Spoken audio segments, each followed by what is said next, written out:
May pagula og pahayag si Davao City Acting Vice Mayor Rodrigo Rigo Duterte II nga walay kamatuuran ang nagkatag nga dokumento nga gingong resolusyon sa persona non grata batok sa usa ka komedyante tungod sa pagbugal-bugal matud pa niini kang kanhi Pangulong Rodrigo Duterte. Anay report ni Argil Relator.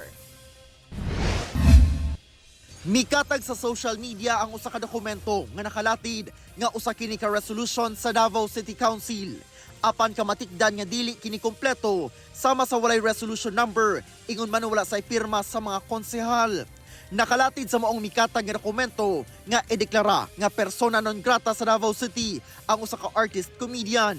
Kini human ang giingong pagbugal-bugal niini kang kanhi Pangulong Rodrigo Duterte sa usa ka concert sa Kauluhan. Si Davao City Acting Vice Mayor Rigo Duterte II mipaklaro nga walay kamatuuran ang maong dokumento.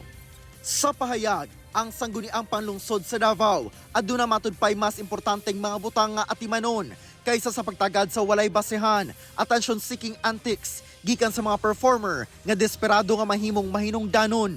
Sukwahi sa gisugyot sa viral nga dokumento, ang panahon ug kusog sa konseho gigahin sa paghimo og mga polisiya ug mga programa nga makapauswag sa kinabuhi sa mga Davaoenyo.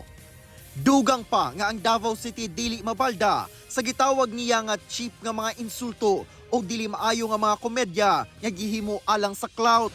Ang public figure sama sa maong artist comedian nga nagamit sa ilang plataporma sa pagbugal-bugal imbes nga pagbayaw, mas nagparayag matud pa sa ilang kaugalingon nga kinaiya kaysa sa mga tawo nga ilang gibiyay-biyay.